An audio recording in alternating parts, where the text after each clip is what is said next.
Yeah. So today's daf Talia Bas Avram on our first yard site, and our Talmud Torah should be an aliyah for her neshama and for her family in the Nechama. Also sponsored in honor of the birthday and as a refuah shlema for Nachshon Meir ben Tumima Chaya Sarah Shlomit. Should be a refuah shlema. And our learning this month for the month of Iyar has been sponsored by Ayal and Sarah Steinberg in honor of the yard site of Ayal's mother, Elia Daphna Bas Yosef. Okay, so we're picking up today. Today's daf is daf Gimel in Masechet Zevachim, and we're going to pick up. We're going to pick up a little bit up from the bottom. So 7 lines up from the bottom. So if you remember, what we were talking about is that Rava had we said that Rava had a series of questions that he asked, and we got into the first one, and it had to do with the fact of why by carbon is stam, where if he does it without any designation, that's considered okay, and it doesn't spoil the fact that it has to be lishma. Whereas by get, it very much has to be written specifically for the person. It can't be stam. And Rava asked the question, he gave the answer, and now we've been doing the cleanup to understand how did he know these two things. So we discussed yesterday already how we knew that in the case of how we knew the halacha by a chatas that if it's brought stam that it's okay. And now we're going to learn. The Gemara picks up the gabe get the stam apostle minalan. In other words, Rava assumed as the premise of his question that in the case of get, that if you write a get stam, meaning that it's not specific for any person, it's kind of like in case it happens to match the names in the place, that you could use it. So it wasn't written specifically for this couple. How do we know that that's puzzle? So the Gemara goes through a series of possibilities. So we say, if you're going to say that we learn it from this, that we learned in the Mishnah in Gittin, which is a continuation of the Mishnah we learned before. And he says as follows: over Bashuk, he's passing through the marketplace. This guy, Veshama Sofrin Makrin, and he hears the Sofrin are basically training their student Sofrim, and they're saying, he's saying, write this word, that word. So he's basically saying out loud the get, and the students are writing it. And so what do you hear the guy saying? The guy hears the teacher of the Sofrim saying, Ish ploni girish plonis mimakum ploni, that such and such man is divorcing such and such woman from such and such place. V'amra, he's passing by, says Zeshmi v'zashem ishti. This is the name of his name, and that's his wife's name. So he says, you know what? While I'm passing by, let me take that get. And he says he'll use it to divorce his wife. So the Gemara says, the Mishnah says pasul agarish bo, so that that is not a valid get. So what do you see? You see that it is insufficient that it's written with the proper names in place, but it has to be written for the purpose of this particular couple to have them divorced. So what do you see? You see a source, the idea that if a get is written stam, it's written not specifically for a given person, that's pasul. So the Gemara says, well, that's no proof. Dilma Rav Papa. Maybe this is simply telling you the halacha like Rav Papa. The Amar Rav Papa says, Hacha b'sofrim ha'asuyim le'islam et askinan. So I kind of gave it away in the beginning by saying that what we're dealing with here is not a get that was written this was simply a get that was written for the purposes of giving general instruction about how to write a get. So the problem here is we don't even get to the question of whether it's lishma or not, whether it's written for this specific person. It wasn't even written for the purposes of being a get. This was simply written for the purposes of instructing them how to write a get. So in other words, if you understand that these are simply Talmidim, there's a much bigger problem before you get to Lishma, which is this a get to begin with? And if it was not designed to be a document that's used to sever a marriage, then for sure it doesn't work. So therefore, there's no proof that you need Lishma. It's simply proving to you that when a get is written, it needs to be written with the intention to be a divorce document. So that's what he says. But so from our seeing Islam asking, we're talking about someone who's teaching the students. Lo ichtov l'shem krisas klal. It's not even written for the purposes of being a severing document. So therefore, that's not a raya to lishma. So we say elameha. So rather, it comes from this continuation in the Mishnah. We're at the top of Daf Gimel. Yaser al kain. So basically, the structure of this Mishnah is it keeps telling you greater levels of chiddush, greater levels of novelty about why it doesn't work. So he says, I'll tell you one better than when we're talking about students who are learning and it's not written for krisis at all. But what's the case? Kasav l'garish ishto. The guy writes a get to divorce his wife. So you have Reuven is married to you have Yaakov is married to Leah, and he says that he wants to divorce his wife. And Nimloch, and he changes his mind. Yaakov decides he's not going to divorce. He's not going to divorce Leah. And what happens? Matzah ben Iro, a different guy in his city named Yaakov, who has a wife named Leah, and he finds the get. Amar lo, and he says to him, you wrote this get for your wife, then you change your mind. As it works out, Shmi Kishimcha, my name is like your name, V'shem Ishti Kishem Ishtecha, and my wife's name is like your wife's name. So let me use that get that you had written. So in this case, it's better than the case before. Why? Because this was actually written. What was the problem with the case before? We said it was not written for krisus. In this case, it was written for krisus, and yet you see that it's puzzle. So it shows you it must be that you, in fact, this proves that you need to have lishma. It needs to be written for the specific woman, and that's why it doesn't work in this case. Puzzle garishbo. So the Gemara says no, that's no proof that a get has to be written lishma for the specific woman, because dilma shani hasam, maybe that case is different. The intek l'shem gerushin dahahu, because in that case the get was written for one specific woman. Yaakov A, the first Yaakov who was married to Leah A, the get was written for purposes of Leah. It was written for a specific person. So therefore it takes it out of the category of working, because once it's written for one person, you can't use it for another person. But it doesn't prove what would happen if you had a get that was written literally with no one in mind. That's the case of Stam. Maybe that would still work. So the Gemara says, Elameha. So I'll learn it from the next case in the Mishnah. Yes, okay. And the Mishnah says, I'll tell you one step up, even more, a greater chiddush. So what happens? Yeshlo shtei nasim sheshmoiseim shavos. So a guy, Yaakov has two wives named Leah. He has, there's nothing against marrying, create confusion, but there's nothing against marrying two women with the same name. So he has two wives named Leah. So kasav l'garish is a gedolah. So if he writes it for Leah A, and then he decides, I don't want to divorce Leah A, I'd rather divorce Leah B, he can't use it. Lo yigarish bo sakatana, he can't use it for his other wife, even though they're the same name.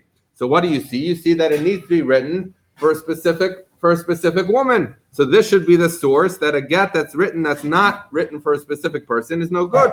The Gemara says it doesn't prove the point, because Dilma Shani Hasam, maybe it's different in that case, and the reason it doesn't work is not because it was written stam, but rather the intekle l'shem gerushin dehahi, because it was written for purposes. In other words, once it was written for Leah A, it's pulled out of the category of stam, and this is no longer a case of stam. This is a case where it was written for Leah A. You can't use it for Leah B. But maybe if you wrote the get stam, and the guy just wrote Yaakov and Leah, because there's lots of Yaakovs and Leahs out there, and he figured this one will be for whoever it comes for. He wasn't written for any particular woman or man. So maybe that would be different. So the Gemara says, Elameha. So I'll try and learn from here. The Mishnah continues, yes, Al-Kain, I'll tell you one up even more.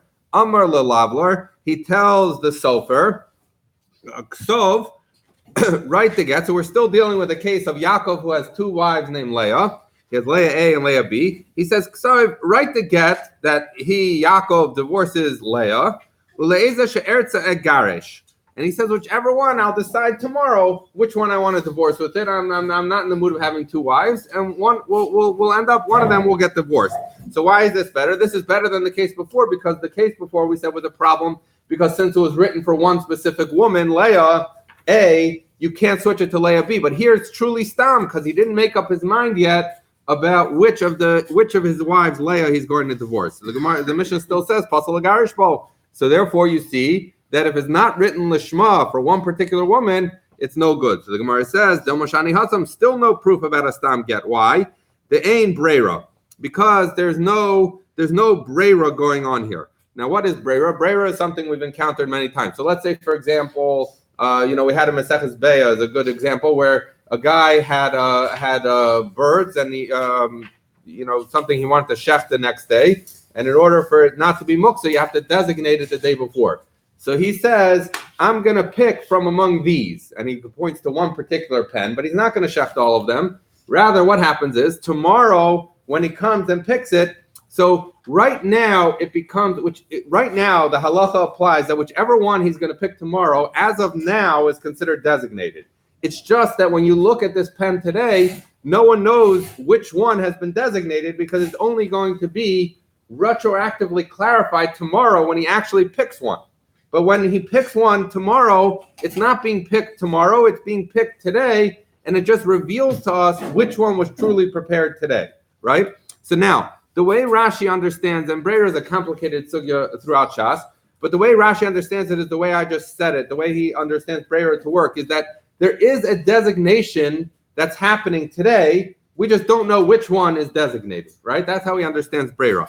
So you would say as follows, if there's Breira, then this get should work. Why? Because tomorrow when he picks Leah A or Leah B, then it's clear that yesterday when he had the get written, it was written for whichever one he picks today. But if you hold there's no Breira, right? So then the way it works is that it is not retroactively clarified that this was for Leah A or Leah B. And it turns out that when he wrote the get, it was for one or the other. It was either for Leah A or Leah B, but we don't know which one. So if he uses it tomorrow to divorce Leah B, maybe it was written for Leah A or vice versa. Because again, if you hold no Breira, then you can't say it's retroactively clarified, but yet the mechanic still works the same, that it's actually designated for some woman. So the Gemara is saying that's no good because it was actually written for one of the Leahs. We just don't know which one, and we can't use the concept of Breira to say that it's clear that it was this one or the other one. So therefore, that is not a case of a get that's written stam, because it was written for either Leah A or Leah B. We just don't know which one. So we're still seeking the case that proves, and this is in fact, we're going to get to it now, that we've gone through a series of cases, we're going to get to it now. How do we know that a get that's written stam, meaning not for any particular woman or man, is still puzzle, it needs to be written with lishma for a particular couple. So Elameha, we learn it out from here. Hakosev tofse gittin, someone who's writing tofsin of gittin. What is a tofes? We've learned before that there's a tofes and a toref. These are the two parts of the get. One that is the general operative language of a get, and the other that's specific to the individuals who are being divorced. So it says when he's writing the tofes of a get, he needs to leave blank the name of the man and the name of the woman. Umakom ha'edim, he needs to leave blank the place where it says the edim, because you're going to have to write it when you know who the edim are. Umakom azman, and the date that has to be written on the get. Rabbi Yehuda says the name of Shmuel. You even need to leave space for where he's going to write, behold, you are permitted to any man, because that is the primary, that's the central clause in the get, is basically saying you're released. So what do you see? You see from here that you need to specify, at the time you're writing the get for the individual, you can prepare most of it as boilerplate beforehand, but once you figure out which man and woman you're writing it for, you need to write it specifically for them. That's why it can't be written in advance.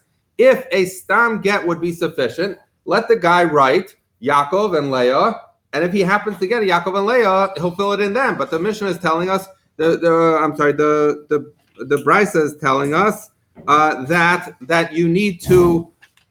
So it's telling you that you need to leave that space blank. From the fact that you need to leave it blank shows you that in fact the get that's written stam, that's written without any particular couple in mind, is invalid. So we've now completed that sugya. Rava had asked the question comparing carbon to say that carbon works if it's stam and get does not work if it's stam. Rava explained the distinction between the two yesterday, but now we've cleaned up to understand how he knew that that's how those work. That in one case it works, in the other case it doesn't. So we're at the two dots on Gimel Amud Aleph.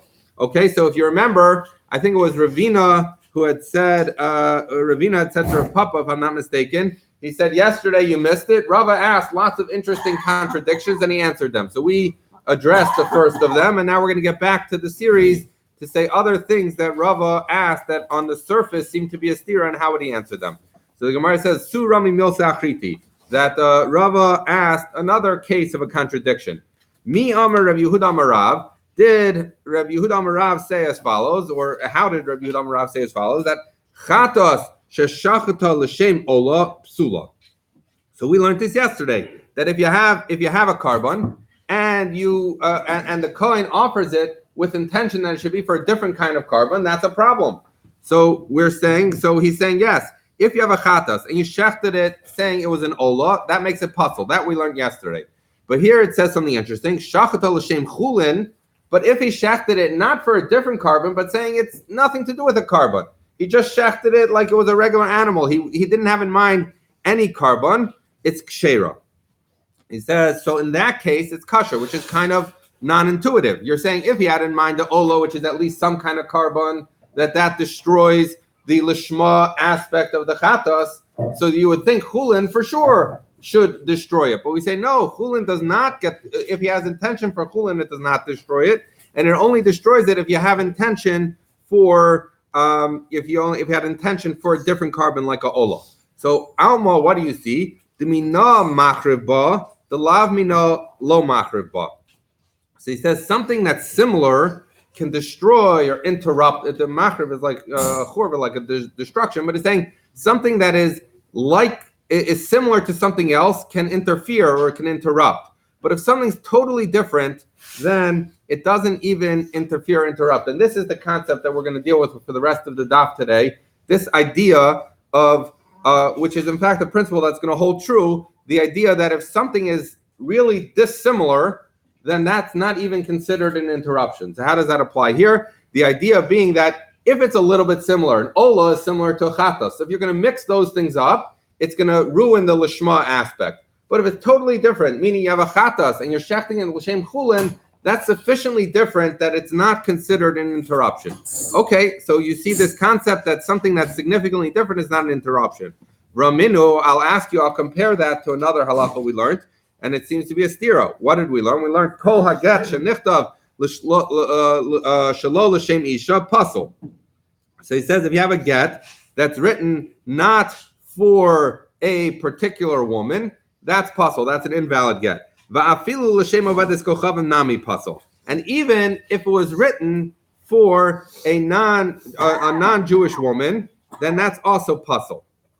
Right? So what's the problem with this? He's saying as follows, that it's one thing if you tell me that if the get was really written for Leah who's married to this Yaakov, and instead you use it for Leah who's married to a different Yaakov, that's a similar instance. So you could say, okay, fine, that messes up Lishma. But if he writes it for a non-Jewish woman is not in the category whatsoever of a get. There's no concept of marriage and divorce halachically by Goyim. So therefore you would say a guy is a non-Jewish woman is so far removed from this that it should not interrupt, but yet you see that it does. It messes up the Lishma designation. So on the one hand, when we learned the case of you shecht it not l'shem ola, but rather l'shem chulin, it's sufficiently distant that it doesn't interrupt. But yet in the case of a non-Jewish woman, even though it's very distant, she's not relevant at all to the halachas, to the laws of Gittin, but yet it does interrupt. So you see this, you see a stira contradiction. Bishani, and he answered it. He said, get dal ovedes kochavim minei havele stama. So he says as follows, that get, forget the fact that we're dealing with an ovedes kochavim. There's a more basic problem, which is what? Let's say there was no non-Jewish woman listed here. So what would you have? You're left with a get that's written Yaakov divorces Leah, but you don't have any particular Leah in mind. What is that? That sounds familiar. That's a get that's stam. And what did we just finish learning? A stama pasul, and a stam get is pasul. So it's not the idea that something distant, meaning a non-Jewish woman, is what interrupts. There's something more basic missing here, which is there's no woman listed. In other words, if you ignore the guy, the non-Jewish woman, there's no one listed. And we know that when you have a stama in the case of a get, it's pasul, as we just learned before.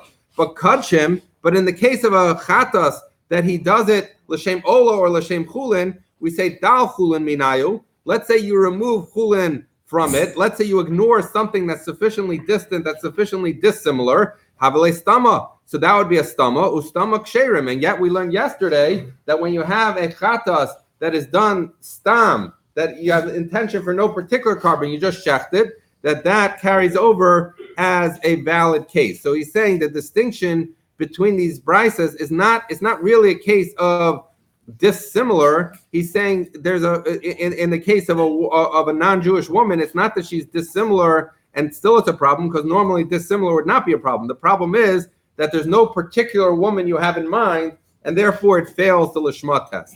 Okay, so that was the second stira. Varama milsi achriti, and he asked two other brisas that seem on their face to contradict each other. Mi Amar Rabbi Yehuda Amar Rav. Did Rabbi Yehuda Amar Rav? How did he say as follows? Chata sheshachta l'shem ola psula, shachta l'shem chulin kshera. So this is the same brisa we just learned before, that if someone shechted a chatas v'shem ola, which is somewhat similar to it, then that destroys the lishma aspect. It's puzzle because he was supposed to shecht it as a chatas and he shechted it as an ola. But shachta l'shem chulin, if he did it for chulin, that's sufficiently distant and removed that we're going to say it's still kosher. Alma, what do we see? That something similar can destroy it. So if he does it for an ola when it's supposed to be a chatas, that destroys it. The lo mina, but if it's totally dissimilar, like chulin, lo makreba, doesn't destroy it. So that was the same brisa we learned before. But hatanya, but I'll ask you that this seems to contradict another brisa, because we say as follows: tocho velo tocho. So the halacha, let's just take a moment to review the halachas of kli cheres. So we know that a kli cheres, if you have an earthenware keli, works differently than other kelim. And how so? Because normally a keli becomes tameh by being touched by something that's tameh.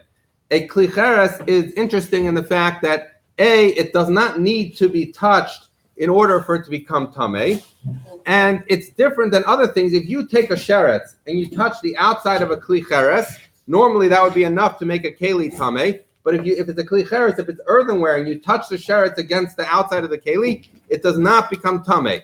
What is the way in which a kli cheres becomes tameh? Only by something, by the tumah being within the airspace of the keli. So if you put the sheretz inside, then the keli becomes tameh. If you touch it to the outside, it does not become tameh. So two chidushim there. One is that a kli cheres only becomes tameh from the inside, and B, it does not require actual contact with the inside, as long as the tameh thing goes into the airspace of the kli cheres, that is considered that is considered something that makes it tameh. So now the brisa is bringing us a following case. Let's say that someone had a kli cheres that was tameh. Let's say it had a sheretz inside, and you lowered into this another kli cheres, right? And in that kli cheres was food. So if food was in the primary kli cheres, the same one that had the sheretz, even though they don't touch each other. So you have some food on the bottom of the kli cheres. You suspend into it a sheretz. The sheretz never touched the food, but yet because the sheretz being suspended in there makes the keli tameh, so then the food is also tameh. But here what you have is that the sheretz is in one of the kelim. In other words, there's one within another. The sheretz is in one, and the food is in a different one, right? So we're saying that in that case, the brisa is learning tocho below tocho. So the pasuk says as follows. It says v'kol kli cheres asher yipol mehem el tocho. He says any earthenware keli, the pasuk says, that falls into its inside, meaning into its airspace. Kol asher b'socho yitmo. Anything that's in it, meaning in that keli, becomes tameh. For example, the food we described before. So the Gemara says something that's in it, something that's in the keli, meaning if you had the food at the bottom and you had the sheretz suspended, they're both in the same keli, so it becomes tameh. But if you're dealing with a case where you had a keli within a keli, so then the pasuk is excluding that and saying that in that case, it is a case of tocho. You have something that's in a keli, meaning if the food is in a keli that's in the keli that has the sheretz, that is not considered tameh. Vafilu klishataf matzil. And the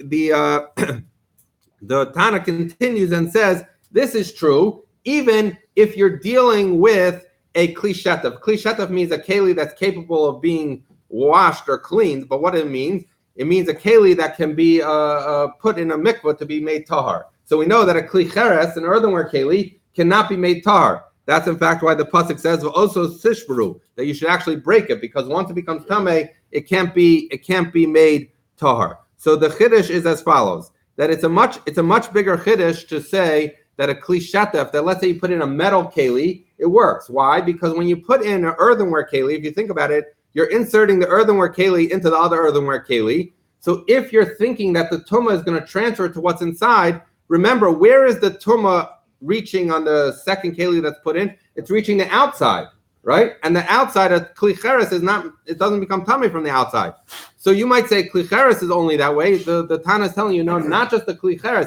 Even if you had a kli cheres, an earthenware keli, it had a sheretz in it, and you suspended into it another keli that's metal. So you might say, let the sheretz that's in the kli cheres be metame what's in it, which includes the metal keli. Once the metal keli becomes tameh, so then it's touching the food that's in the metal keli, and that too should become tameh. So the Tana is telling you, no, even that is considered toch, and therefore it does not transfer the tumah. So what are we left with here? We're left with this stira as follows, because we have the first brisa which talks about where you shech something l'shem ola, so it's similar, that interferes, but something that's totally dissimilar does not interfere, right? Versus this brisa, which is telling you that even when you have a keli, let's say a metal keli, which is totally different than the keli than the overall the kli cheres, the earthenware keli.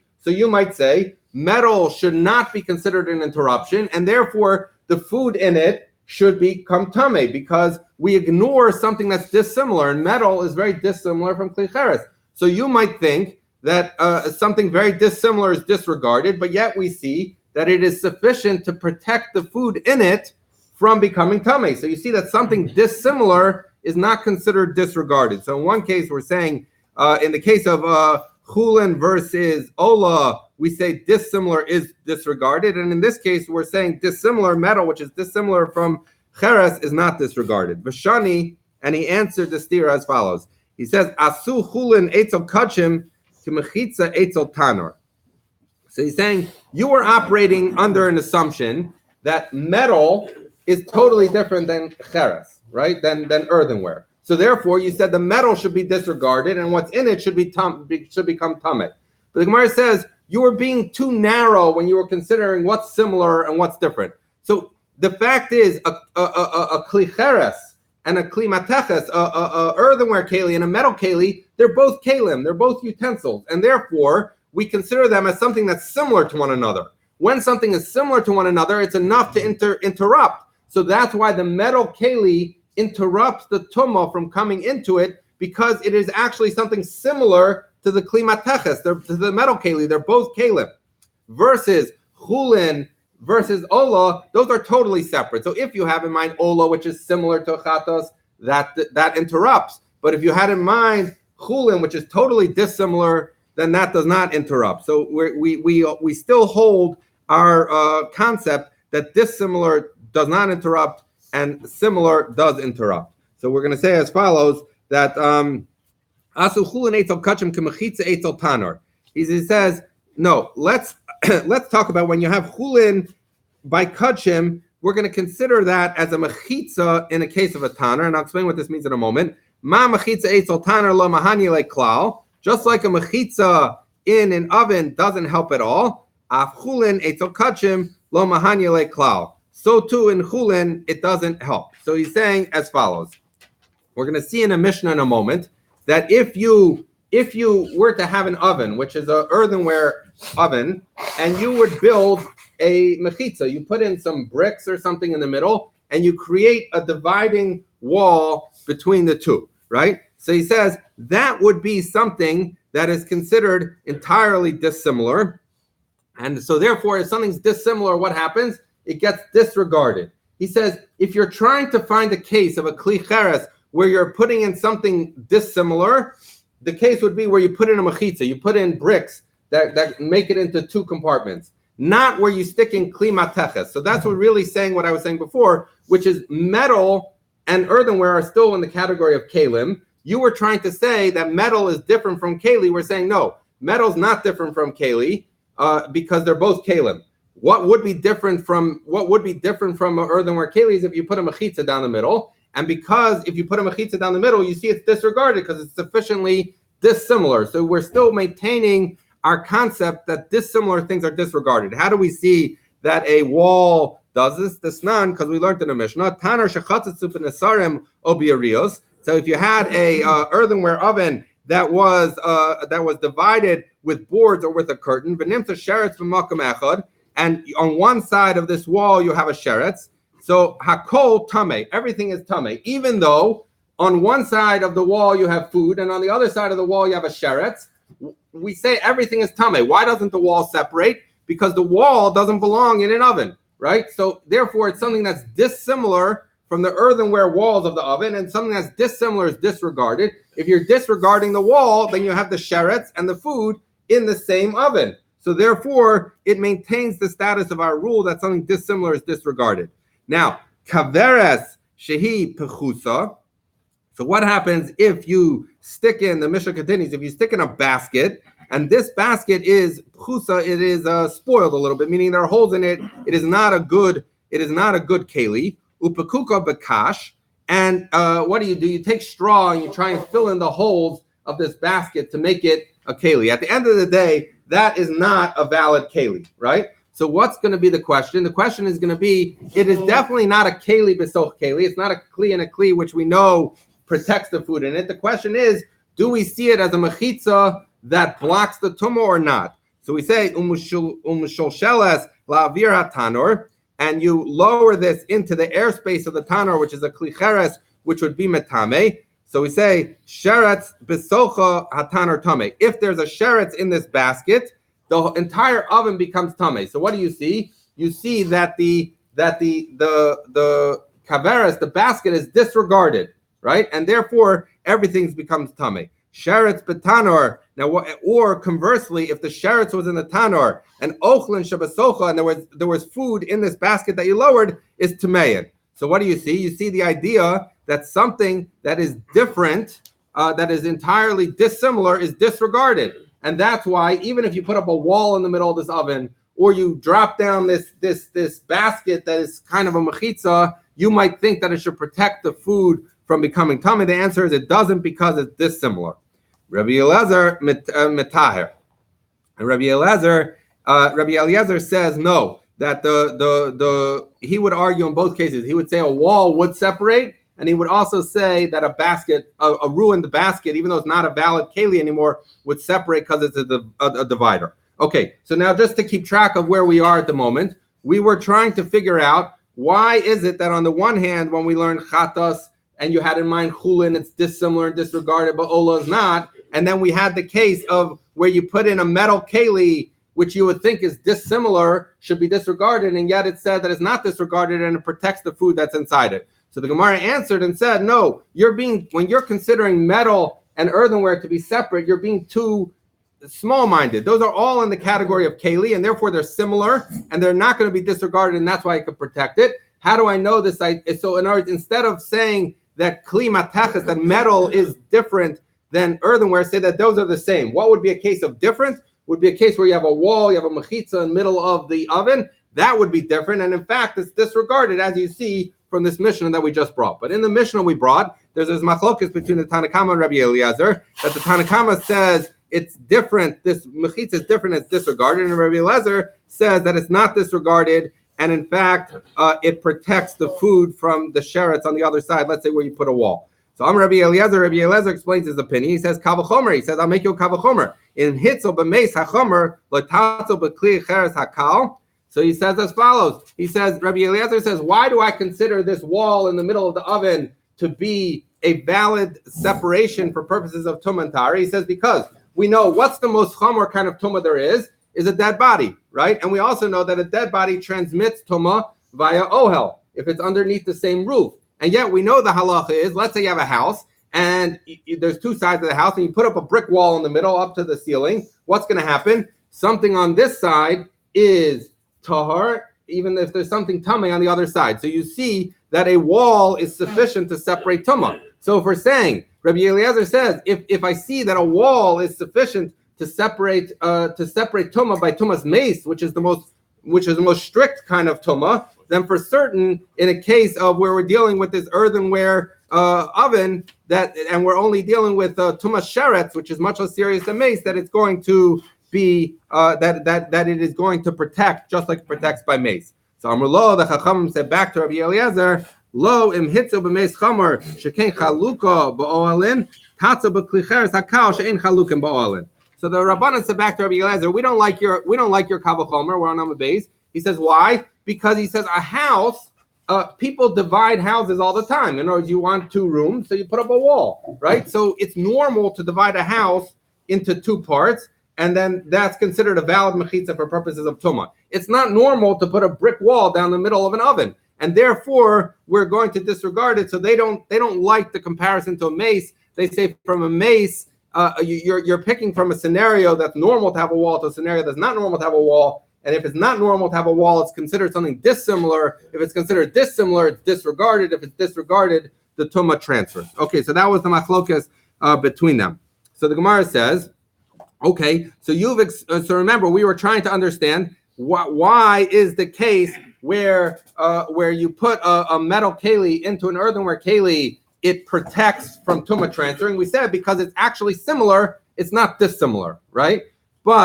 But we see that works according to the Rabbanan, the ones who said because we said what should you compare it to instead? You should compare it to a case of a wall which is dissimilar, which is disregarded.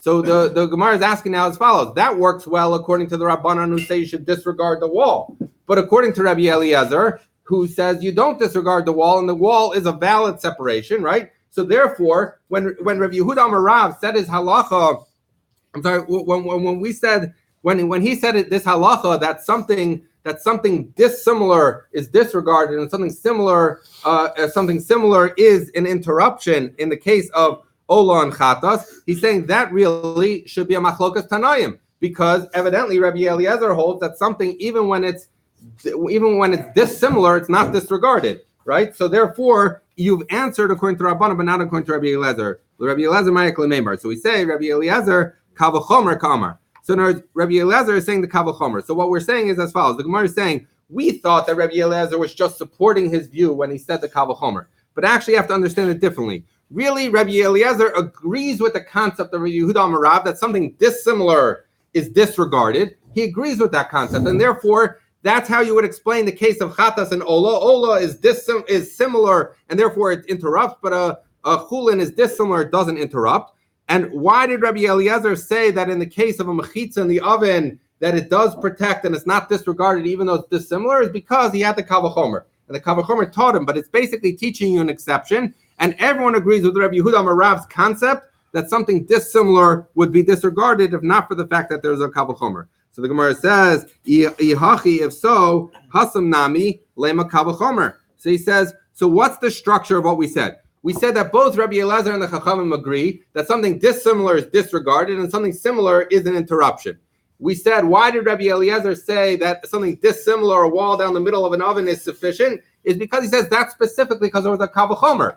But by chulin and chulin and ola, I would say those are dissimilar and it is disregarded. He says, but let me tell you a kal v'chomer there too. He says, say as follows: kachim mechalin kachin chulin lo kol shekin. He says as follows: that if kachim are, meaning if ola is enough to disqualify a chatas, which is a carbon, then chulin, which is totally different, should surely be enough to disqualify. Now, obviously, this is a different logic than we used before, but in other words, you can make that kal v'chomer. Say if kachim can mess up kachim, for sure chulin should be able to mess up kachim. So therefore, the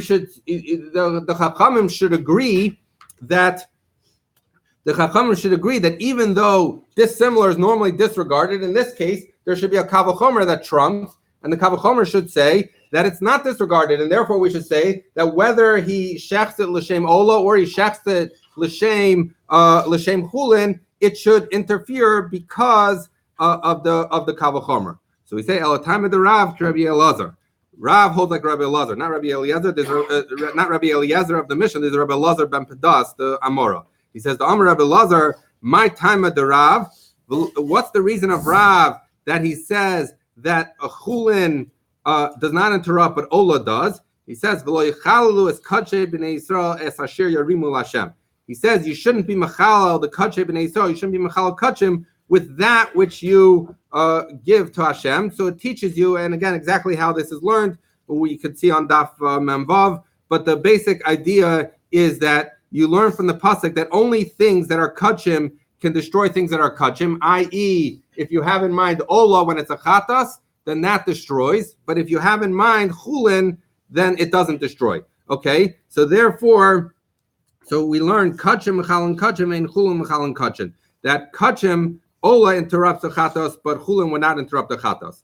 So what do we have? So we have the following structure. We're saying everyone agrees. We're coming back to this question of when you have, why is it that when you have in mind an ola, it interferes, but when you have in mind chulin, it does not interfere. So we say initially the answer is because it's dissimilar, and something that's dissimilar is disregarded. Everyone agrees with that in what we're saying so far, right? So you have something dissimilar, it's disregarded. So chulin is dissimilar, you ignore it, and it does not interfere with the carbon. But ola would interfere. The Gemara then says, according to the Chachamim, but I have a problem because I have a kal v'chomer that tells me that if kachim interferes, then for sure chulin, which is even more different, should interfere. So I might think that therefore, even when he shechs l'shem chulin, it should mess up his designation.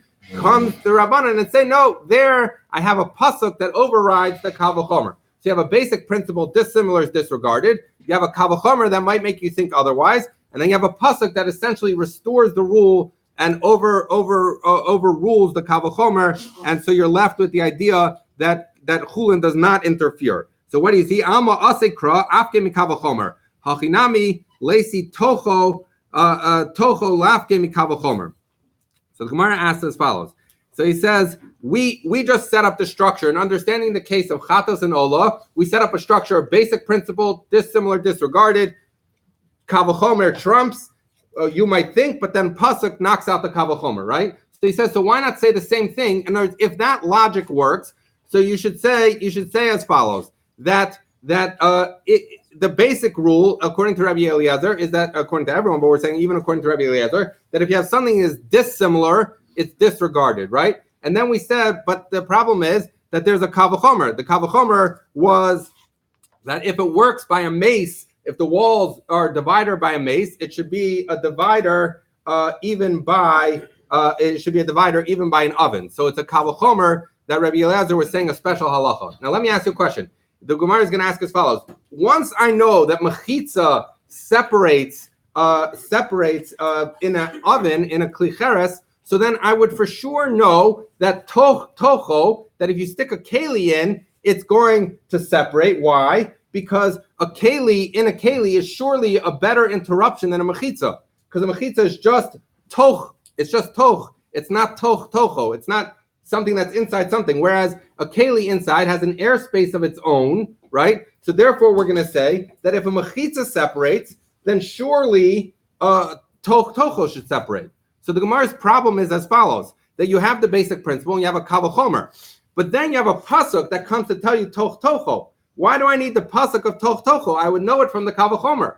From the fact that I need the pasuk of tocho to prove it to me tells you that from the fact that I need a pasuk of tocho, it must mean that the kal v'chomer is wrong.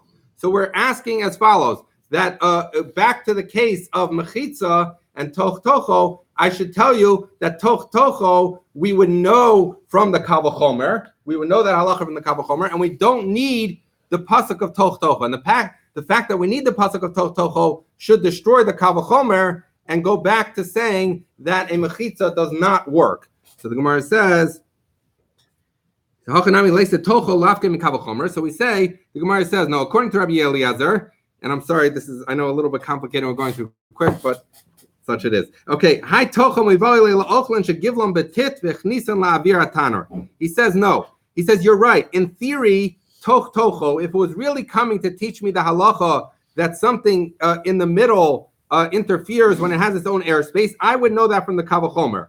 But tocho is not coming to tell me the halacha of tocho. Tocho is actually coming to tell me a different halacha, which is coming to tell me it's just agav, it's just tangentially teaching me that a keli within a keli is tahar. Normally, I would just know that from the fact that a mechitza works by kal v'chomer. But why did we need the pasuk of tocho? It was coming to tell us a case where he took food, he covered it entirely in clay, and then he stuck it into a tanner. I might have thought I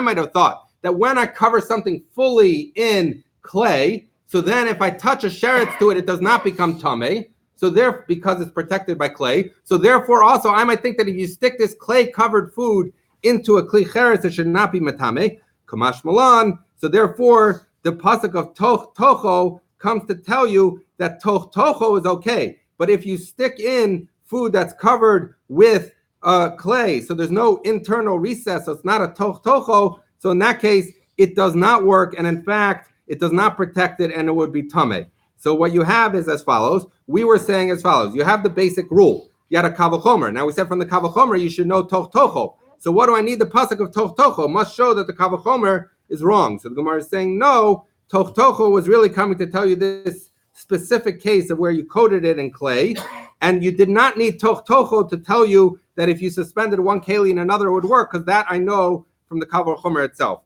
And the Gemara says v'rabbanan. What would the rabbanan say back? They say hanach lo tzrichi kra. That's just a basic case of a tanor that you stick in something earthenware. If you stick in something tameh into an earthenware keli, that it is. If you stick something into an earthenware keli, that it becomes tameh. The fact that you coated it in clay doesn't make a difference because clay is something dissimilar. It's a covering, and therefore it's going to be disregarded. So again, I apologize. It's complicated, and we do it quick. But let's just review where we got to here. Is the idea that for purposes of ola and chatos, we're saying the rule is ola interferes. I'm sorry, ola chatos versus chulin. That ola interferes because it's similar to chatos, but chulin will not interfere because it's dissimilar. You have a kavachomer that tells you that if kachim interferes, surely chulin should interfere. So that should tell me that even chulin is a problem. The Gemara answers that there's a pasuk that tells you that kachim is machalo kachim and chulin is not machalo kachim. So that's the case in chulin and chatos. Now, in the case of mechitza, what we're saying is as follows: that if really everyone agrees that something dissimilar should be disregarded, and therefore a mechitza should theoretically be disregarded. And Rabbi Eliezer comes to say to that no, there's a kavachomer that overrides the dissimilar business, and therefore it would in fact be a valid mechitza according to Rabbi Eliezer, right? To which the Chachamim say, well, no, because tocho is a pasuk that trumps the kavachomer, and Rabbi Eliezer would say, no, tocho does not trump the kavachomer because tocho is needed for an entirely different halacha, and therefore you're left with the kavachomer according to Rabbi Eliezer, and according to Rabbi Eliezer, therefore that's why the wall in between or the kaveres would be a valid interruption. The Chachamim say no, tocho is coming to tell you tocho. You don't need it for that case of where you coated in clay, and if it's coming to tell you tocho, it shows you that the kavachomer is wrong, and if the kavachomer is wrong, then mechitza is no good, and therefore. The Tuma would transfer according to the Rabbanan, but not according to Rabbi Eliezer. I apologize, but we're out of time, so I will try to record the last half.